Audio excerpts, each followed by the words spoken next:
آج ہم بات کرنے جا رہے ہیں ایک ایسے ٹرک کی جس کو 8500 کلومیٹر کا ٹریول کرنا تھا۔ اب مسئلہ یہ نہیں تھا کہ یہ اتنا لمبا ٹریول کرے گا کیسے، مسئلہ یہ تھا کہ اس کے اندر ایک برف کا بہت بڑا کیوب تھا اور اس کو افریقہ کے گاگ بھرے بگولے سے بالکل صحیح سلامت لے کے جانا تھا۔ یعنی جس صحرا میں برف تو کیا لوہا بھی نرم پڑ جاتا ہے، اس صحرا میں اس ٹرک کو پورے 10 دن گزارنے تھے۔ لیکن چیلنج یہ تھا کہ کسی بھی حالات میں یہ برف پگھل نہ پائے، وہ بھی بغیر کسی ریفریجریٹر کے۔ ریئلٹی فیکٹس میں آپ لوگوں کا ایک بار پھر سے خوش آمدید۔ ناظرین، یہ بات ہے 1959 کی، جب پوری دنیا کی اٹینشن ایک آئس بلاک نے گھیر رکھی تھی۔ یہ آئس بلاک 3500 kg وزنی تھا اور اس کو دنیا کے ایک کونے سے اٹھا کر دوسرے کونے میں پہنچانا تھا، وہ بھی بغیر کسی ریفریجریٹر کے۔ یعنی اس کا سٹارٹنگ پوائنٹ تھا نوروے کا موئرانا شہر اور اینڈنگ پوائنٹ تھا لیبرویر، جو سینٹرل افریقہ کا ایک شہر تھا۔ آخر یہ معاملہ ہو کیوں رہا تھا، اس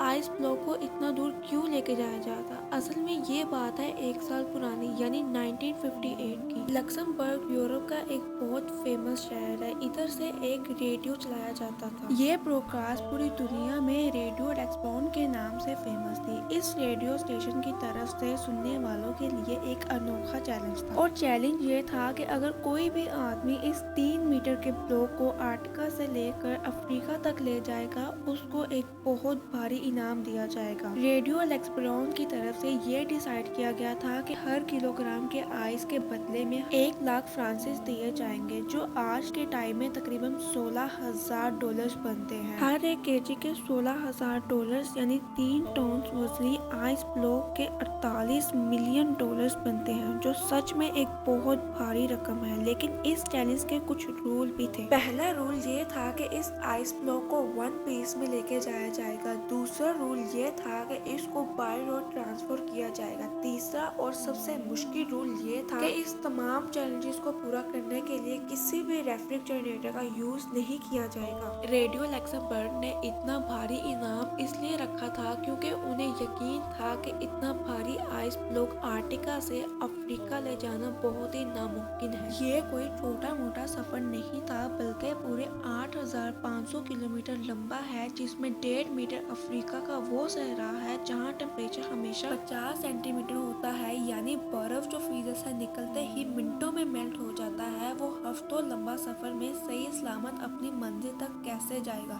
ریڈیو لیکسمبرگ نے یہ چیلنج تو دے دیا تھا، لیکن انہیں اس بات کا اندازہ ہی نہیں تھا کہ یہ چیلنج ان کو کس حد تک مشکل میں ڈال دے گا۔ یہ چیلنج ریڈیو پر براڈکاسٹ کے بعد کئی مہینوں تک کسی نے بھی آگے بڑھنے کی ہمت نہیں کی، لیکن پھر برگر نیکٹیو نامہ ایک شخص نے اعلان کیا کہ وہ یہ چیلنج قبول کرنے کے لیے تیار ہے۔ برگر نیکٹیو، جو کہ نوروے میں ایک ایسولیشن کمپنی میں گلاس فورڈ کا مینیجر تھا، اس کا ماننا تھا کہ اس کی کمپنی میں ایسولیشن مٹیریلز بناتی ہے، اس کو یوز کر کے یہ چیلنج آسانی سے پورا کیا جا سکتا ہے۔ اگر برگر نیکٹیو یہ چیلنج پورا کرنے میں کامیاب ہو گیا تو وہ اپنی کمپنی گلاس فورڈ اور اس کے امپلائیز کے لیے کافی بھاری رقم جمع کر پائے گا۔ یہ خبر پوری دنیا میں پھیل گئی تھی کہ ایک برگر نامی انسان نے ریڈیو لیکسمبرگ کا آئس بلاک وار چیلنج قبول کر لیا ہے۔ اس کام کو انجام دینے کے لیے برگر نیٹورک نے ایک ٹیم ریڈی کی اور چیلنج کو پورا کرنے کے لیے کام شروع کر دیا۔ اس وجہ سے بہت سے نیوز پیپر میں نیٹورک کے نام کے چرچے ہونے لگے۔ اس آئس بلاک چیلنج کو پورا کرنے کے لیے ابھی تک جو بھی کوششیں کی گئی تھی، وہ جب ریڈیو لیکسمبرگ کو معلوم ہوا تو ان کو اپنی ایک بھاری رقم کھونے کا ڈر لگنے لگا، اور ڈر کے مارے انہوں نے اپنی یہ آفر واپس لے لی، کیونکہ گلاس فورڈ کمپنی اور اس کے ڈائریکٹر اس وقت کافی فیمس ہو چکے تھے۔ اسی وجہ سے ریڈیو لیکسمبرگ کی آفر ختم ہونے کے باوجود بھی نیٹورک نے یہ چیلنج پورا کرنے کی ٹھان ہی لی تھی۔ ان کا ماننا تھا کہ اگر ان کو پیسے نہ بھی ملے تب بھی وہ یہ چیلنج پورا کریں گے، کیونکہ اس کی وجہ سے ان کی کمپنی میں اضافہ ہو رہا۔ یہ چیلنج اب سٹارٹ ہو چکا تھا۔ یہ فیصلہ ہو چکا تھا کہ اس آئس بلاک کو نوروے کے شہر موئرانا سے آل دا وے افریقہ میں گابون کے شہر لیبریویل تک بھیجا جائے گا۔ نیٹورک کی ٹیم میں ایک انجینئر، 4 ڈرائیورز، ایک مکینک اور 2 کیمرہ مین بھی شامل تھے۔ ان لوگوں نے 3 ٹن وزنی آئس بلاک کو گلیشیئر سے کاٹنے کا فیصلہ کیا، لیکن اتنا وزنی آئس بلاک کیسے کاٹا جا سکتا تھا؟ اسی لیے انہوں نے تھوڑے تھوڑے پیسز میں کاٹ کر ہیلی کاپٹر کے ذریعے سے نیچے بھیجا گیا۔ آج کے لیے بس اتنا ہی۔ اگر آپ لوگوں نے اس کا اب تک پارٹ 2 نہیں دیکھا تو میرے اکاؤنٹ میں جائیں اور پارٹ 2 دیکھیں، اور سبسکرائب کرنا کرنا مت بھولیے گا۔